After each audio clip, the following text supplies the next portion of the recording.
से एक्चुअली हमारा मकसद जो है वो ये होता है कि दो वेक्टर्स हम मल्टीप्लाई करते हैं और उनसे जो रिज़ल्ट आता है वो हमारे पास एक स्केलर क्वांटिटी होती है।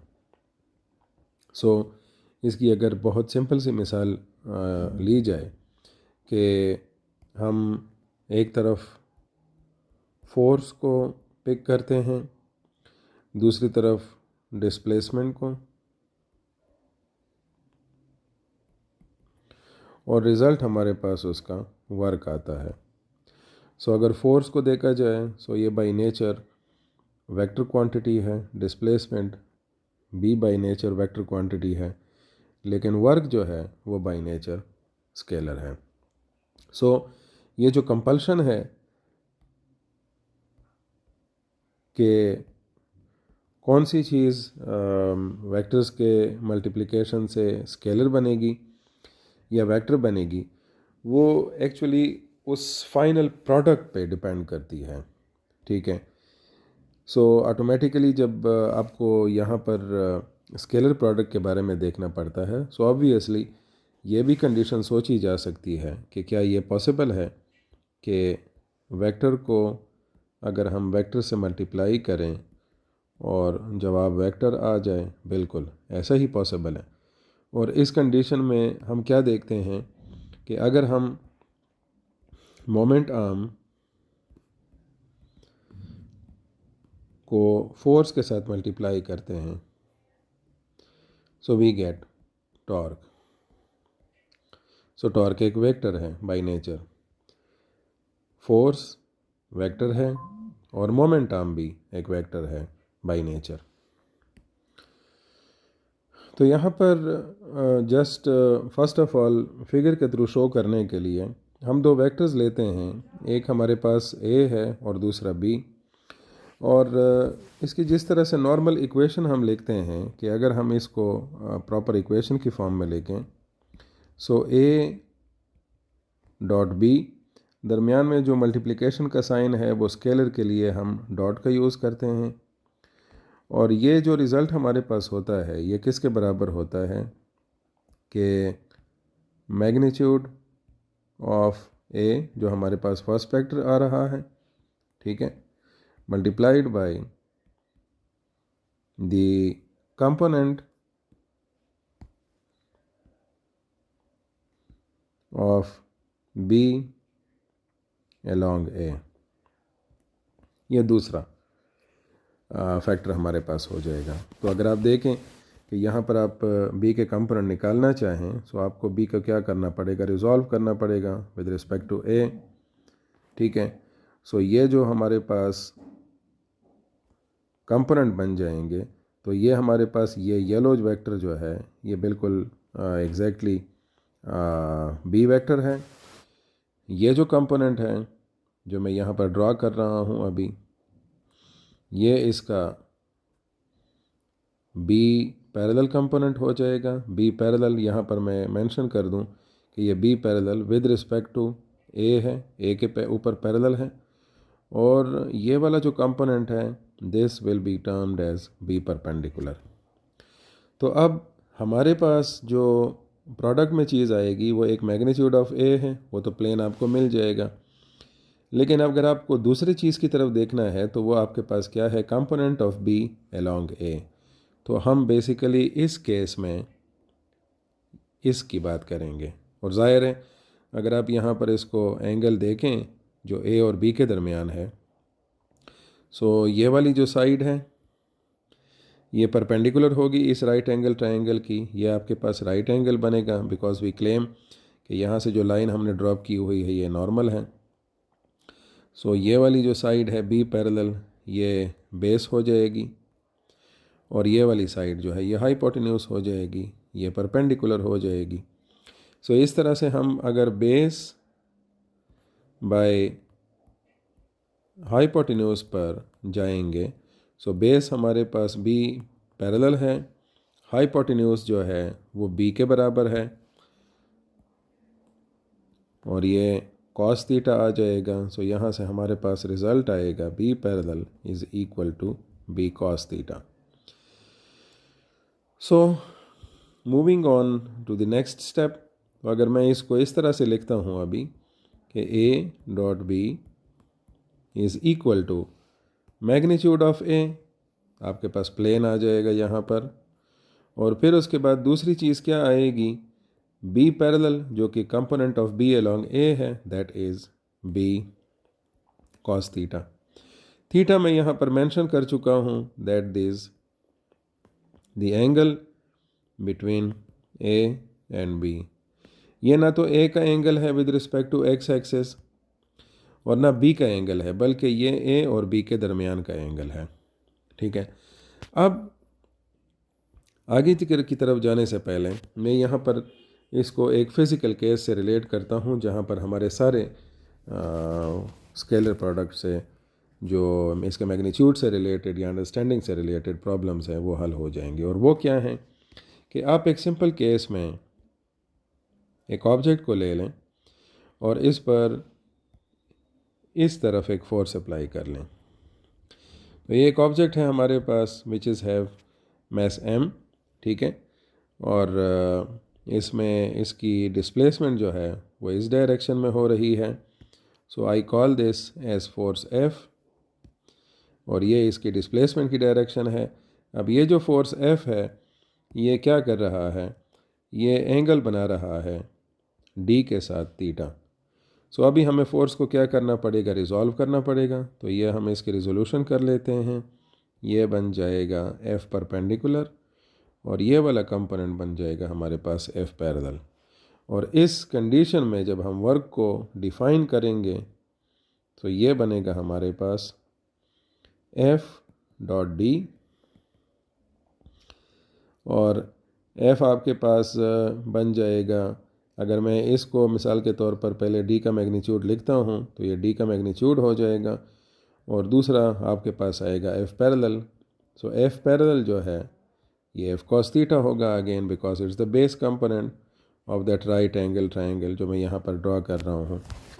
सो इस तरह से अगेन वर्क की वैल्यू जो है ये एफ डी कॉस थीटा आ जाएगी। और अब इसका मैग्नीट्यूड जो है, अगर हम एफ और डी की वैल्यूज़ को चेंज ना करें और थीटा की वैल्यू को 0 कंसिडर करें, 90 कंसिडर करें, 180 कंसिडर करें, या लेट से मैं कोई इंटरमीडिएट वैल्यू ले लेता हूँ 60 डिग्री कंसिडर कर लें, तो इससे आपको पता चल सकता है कि इसका मैग्नीट्यूड पर क्या फ़र्क पड़ेगा। सो ऑब्वियसली अगर हम एफ डी cos 0 की बात करेंगे, so cos 0 is equal to 1, I will get F D. अगर हम बात करेंगे work is equal to F D cos 60 की बात करेंगे, तो cos 60 आपके पास आएगा 1/2, that will be half F D. मतलब ये वाली वैल्यू जो है वो आपको मैक्सिमम मिल गई, ये आपको मिल गई हाफ ऑफ मैक्सिमम। इसी तरह थर्ड केस में जब मैं एंगल चेंज कर दूंगा, कौन सा, 90, सो cos 90 आपके पास 0 हो जाएगा, 0 वर्क आपको मिलेगा। और अगर मैं मालूम करना चाहता हूँ कि जब F और D के दरमियान एंगल 180 हो तो cos 180 से आपको मिलेगा -1 और यहाँ पर -FD होगा। सो अब इन केसेस में चाहे आप ये वाली कंडीशन पिक करें या ये वाली कंडीशन पिक करें, ये दोनों केसेस आपको मैक्सिमम मिल रहे हैं। सिर्फ फ़र्क यह है कि यहाँ पर अपोजिशन वाले फैक्टर की वजह से नेगेटिव साइन आ रहा है। यहाँ पर टोटल वर्क जो मैक्सिमम आपको है उसका 50% आपको मिल गया, हाफ मिल गया। तो इसका मतलब ये हुआ कि अगर हम फोर्स और डी की वैल्यू को चेंज नहीं करते, सो थीटा जो है that is going to affect the magnitude of the scalar product. और एग्जैक्टली ये चीज़ आपको यहाँ पर भी नज़र आएगी और यहीं पर इसमें भी ये चीज़ आपको नज़र आएगी। ठीक है, इसके बाद जो यूनिट वेक्टर्स हैं I J K, that is I is along X axis, J is along Y axis and K is along Z axis. तो इसके लिए अगर हम यूनिट वेक्टर्स का प्रोडक्ट लेंगे। सो आई डॉट आई में सिंपल सी बात है कि आई का मैग्नीट्यूड 1 है, फिर आई का मैग्नीट्यूड 1 है, और इन आई और आई के दरमियान ज़ाहिर एंगल क्या होगा, 0 होगा, because both are along X axis. So cos 0 आपको 1 मिलेगा, तो जवाब 1 आ जाएगा। इसका मतलब ये हुआ कि जे डॉट जे और के डॉट के ये भी आपको 1 के जवाब से मिलेंगे। लेकिन इसके अपोजिशन में अगर आप आई डॉट जे करेंगे, सो आई का मैग्नीट्यूड 1 है, जे का मैग्नीट्यूड भी 1 है, लेकिन आई और जे चूँकि एक एक्स और वाई पर है, आई एक्स के अलॉन्ग है और जे वाई एक्सिस के अलॉन्ग है, सो cos 90 will be 0 and you will get 0 result. और इस तरह से जे डॉट के और के डॉट आई आपको 0 रिज़ल्ट देंगे।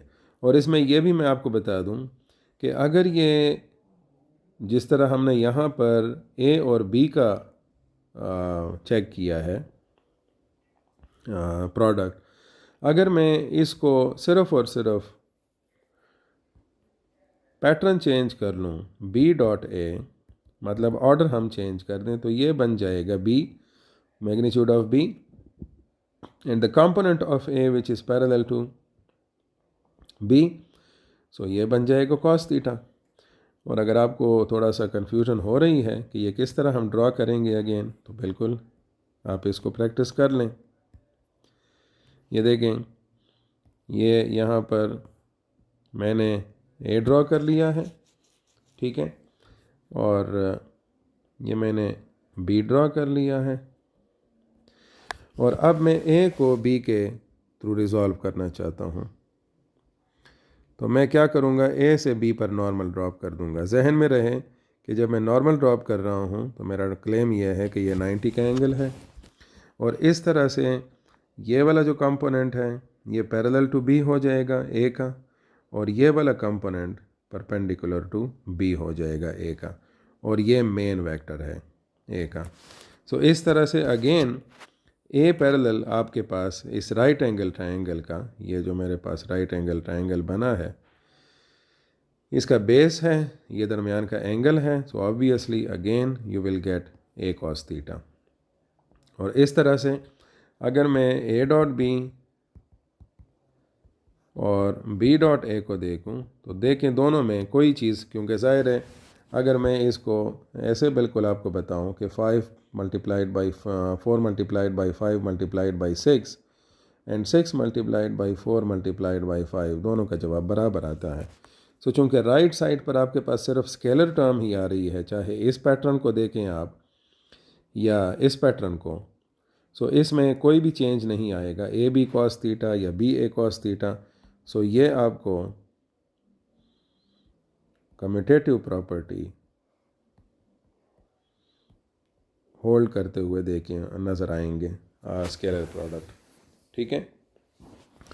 एक लास्ट पॉइंट यहाँ पर मैं मेंशन करना चाहता हूँ, और वो क्या है कि अगर हमारे पास दो वेक्टर्स इस तरह दिए हुए हैं 2i + 3j, मैं इसको सिंप्लीफाई कर देता हूँ 2 डायमेंशनल कंपोनेंट वेक्टर के साथ, और b हमें दिया हुआ है 2i + 6j। तो अब इसका स्केलर प्रोडक्ट में क्या करूँगा, मैं सिंपल बात है a डॉट बी, सिंपल जिस तरह हम मल्टीप्लिकेशन करते हैं हम पहले इसको मल्टीप्लाई कर लेंगे। सो 2 2s are 4, I dot I हमारे पास 1 आ जाएगा, प्लस फिर इसको यहाँ से मल्टीप्लाई कर देंगे 2 6 are 12, आई डॉट जे से 0 आ जाएगा क्योंकि ज़ाहिर है आई और जे मल्टीप्लाई होंगे। फिर उसके बाद अगला नंबर होगा इसका 3 2s are 6, और जे डॉट आई से ये जे और आई मल्टीप्लाई होंगे तो 0 आ जाएगा। और फिर आपके पास आएगा 18, 3 6 are 18, जे डॉट जे, तो ये आपके पास 1 आ जाएगा जवाब। सो ये दो चीज़ें ख़त्म हो जाएंगी, ये वाली ये 0, और इस तरह से 4 + 18 आपको 22 जवाब मिलेगा। सो ए डॉट बी का इस पैटर्न से जवाब निकालने का ये तरीका है। इस तरह से कुछ न्यूमेरिकल्स हमारे पास इस तरह से आ जाते हैं कि इसकी जगह फोर्स लिख दिया जाता है और इसकी जगह डी लिख दिया जाता है, और आपको फोर्स और डिस्प्लेसमेंट वेक्टर जो हैं इस तरह के वेक्टोरियल रिप्रेजेंटेशन में दिए जाते हैं। तो इस तरह अगर आप उनका प्रोडक्ट निकालेंगे तो आपको जो फाइनल क्वांटिटी मिलेगी दैट विल बी वर्क, और उसका फिर आप प्रॉपर जूल में यूनिट लिख सकते हैं। I hope so scalar product से रिलेटेड ये एक छोटी सी वीडियो में आपको पॉइंट सारे क्लियर हो चुके होंगे regarding the nature of scalar product and how to solve the problem related to the scalar product. Thank you.